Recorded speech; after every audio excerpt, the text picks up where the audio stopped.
Hi friends, मी ऐश्वर्या स्वागत करते तुमचं होम शेफ ऐश्वर्या या माझ्या यूट्यूब चॅनलमध्ये। आता ना गुढीपाडवा येतोय आणि गुढीपाडव्याला सगळ्यांच्याच घरी श्रीखंड हे असतंच। तर हे श्रीखंड आता आपण घरी बनवूया एकदम झटपट असा। इथे ना मी एका चाळणीमध्ये कॉटनची रुमाल घेतीये आणि त्या रुमालवरती ना एक वाटी भरून दही घेतीये आणि हे दही या रुमालवरती टाकायचे आणि या रुमालमधून ना आपल्याला या दह्यामधलं सगळं पाणी काढून घ्यायचे। एकदम झटपट बनतं हे श्रीखंड, जास्त वेळ नाही लागत। एकदम क्रीमी आणि टेस्टी असं श्रीखंड आता तुम्ही घरीच बनवू शकता। या पद्धतीने यामधलं पाणी आपल्याला काढून घ्यायचंय आणि मग पाहू शकता तुम्ही चाळणीच्या खाली कसं पाणी निघालेलं आहे। आता ना मी या रुमालीची अशी गाठ बांधून घेते आणि यावरती एक प्लेट ठेवते आणि छान यावरती ना असं जड वस्तू ठेवायचे। मी यावरती बत्ता ठेवते आणि हे असंच आपल्याला 6 ते 7 तास असंच ठेवायचं आहे आणि 6 ते 7 तासाच्या नंतर त्या दह्यामध्ये जेवढंही पाणी होतं ते सगळं निघालेलं आहे आणि आपला असा छान असा चक्का तयार झालेला आहे।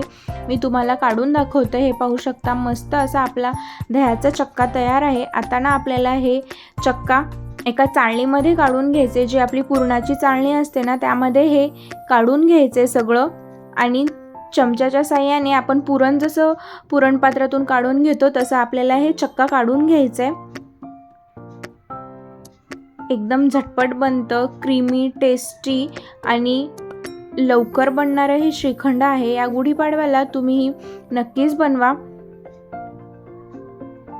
हे पहा, हे चाळणीच्या खाली कसं निघालेलं आहे सगळं चक्का। मी हे काढून घेते आणि आता आपल्याला एका मिक्सरच्या भांड्यामध्ये ही जी छोटी वाटी आहे ना त्या छोट्या वाटीने 1 वाटी साखर घ्यायचे आणि 2 वेलची टाकायचे। त्याने हे मिक्सरला छान असं याची साखरेची पावडर बनवून घ्यायची आहे या पद्धतीने।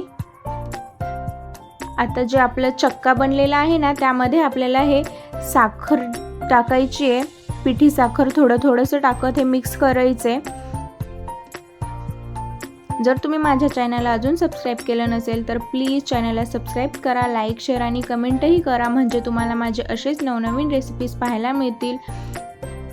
थोडंसं साखर टाकत हे मिक्स करायचं। इथे ना मी थोड्याशा दुधामध्ये केसर भिजवून ठेवलेली आहे 10 ते 15 मिनटं आणि हे केसरचं दूध यामध्ये आपल्याला टाकायचं आहे थोडंसं आणि हे व्यवस्थित असं मिक्स करायचं आहे। याला क्रीमी टेक्स्चर येईपर्यंत व्यवस्थित याला एक 5 मिनटं असं फेटत राहायचंय। मी हे पूर्ण केसरचं दूध यामध्ये टाकते आणि व्यवस्थित असं याला फेटून घेते। आता आपला मस्त असा श्रीखंड तयार आहे। तुम्ही पाहू शकता किती क्रीमी झालेला आहे। टेस्ट पण सेम बाहेरच्या श्रीखंड सारखीच लागते। तुम्ही नक्कीच बनवा। आता हे ना मी एका वाटीमध्ये काढून घेतलेली आहे। यावरती मी गार्निशिंगसाठी ड्रायफ्रूट्स टाकते आणि केशरही टाकते। तुम्हीही या गुढीपाडव्याला या पद्धतीचा श्रीखंड घरच्या घरी नक्कीच बनवा। बाहेरून आणण्यापेक्षा घरी बनवलेला श्रीखंड कधीही चांगलाच।